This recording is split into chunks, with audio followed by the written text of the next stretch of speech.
Hi everyone, welcome back. So today we are going to be making one of the most delicious okra soup ever.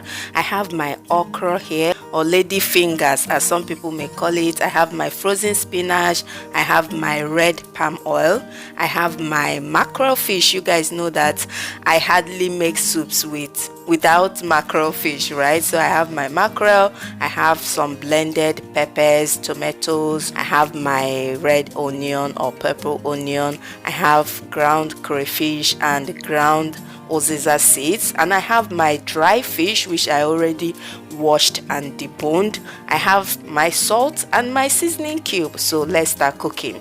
First of all, I'm going to pour hot water over the frozen spinach so that it can thaw down before I squeeze out the excess water and use.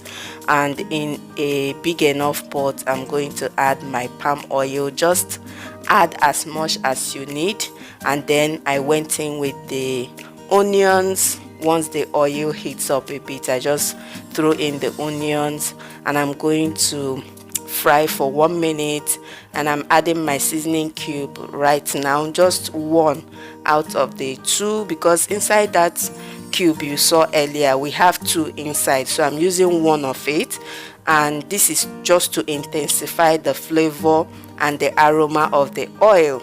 And now I've gone in with the blended tomatoes, red bell peppers and scotch bonnet peppers. Those are the three items I've already blended off camera. And depending on the quantity of soup you are making, you might want to blend more of the peppers, tomatoes, or less of them. Okay, so right now I'm going to be processing my okra. You can chop it by hand, but I choose to go through this process. I'm just using the knife to cut them into pieces so that they can fit in the food processor before I go ahead and grind or blend. This is not blending per se. I don't know what to really call it, but let's just say I'm processing them, okay, with the food processor. Now here is what they look like after cutting with the knife, and I'm going to blend. And I'm using the number 2 setting of the food processor. You can see the mark on there, and this is going to give me the tiniest texture ever, like you can see it obviously.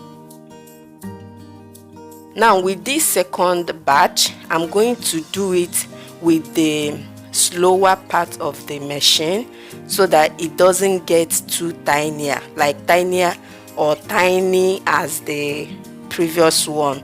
So you can see the difference. Now this one I'm about to pour in is a bit chunkier than the first one, if you get, and that is because I want some to be tiny and some to be a bit chunky, if that makes sense. Also, I'd like to mention that you guys saw me cutting the whole okra without chopping off anything. Some people don't like to add the head and the tail of the okra. It's just a personal preference, okay? You can choose to chop them off and use the middle part, or you can do as I did. Now I'm just pouring warm water over the okra, and I'm going to mix it until the slimy texture starts appearing, and I'm going to set that aside until I'm ready to use it.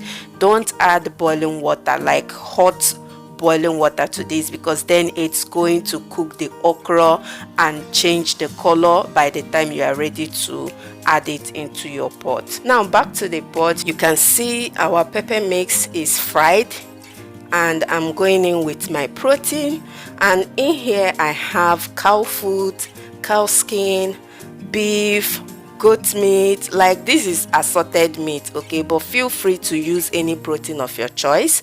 And I've also added the stock, the water I used to cook the meat, and now I'm adding my ground crayfish, my oziza seeds, and my dry fish, and I'm also going in with my mackerel fish as well. Guys, listen, if you haven't tried uziza seeds in your okra soup before, I think this is the right time to give it a chance. You will love the flavor, the aroma, and the taste of that soup. Now give that a gentle mix and cover the pot. Allow this to cook for good 10 minutes, but before you cover, make sure you taste it and adjust your seasoning. As for me, mine is okay because I used salt, only salt and the seasoning cubes to cook my meat, so I don't need to add any more seasoning, plus the 1 nut cube I added when I was frying the oil. You guys remember, right? So everything was just okay, and after about 10 minutes of cooking, I went in with my okra. And guys, why I went through that process of using warm water to mix the okra is because the okra we get here, it's not drawy at all. It doesn't have enough slime to it, so we are always looking for new ways to intensify the slimy texture of it, because okra without the slimy texture, is that one okra? I don't think so. So I've already added my my spinach, which I squeezed out all the excess water. You need to do that so you don't introduce more liquid inside the pot, because we don't want the soup to be too watery. And as for me, this is the texture I love. I love my soup not too thick and not too watery either. This is just the perfect consistency. I hope you guys enjoyed this video. Please give it a thumbs up and follow. Bye guys.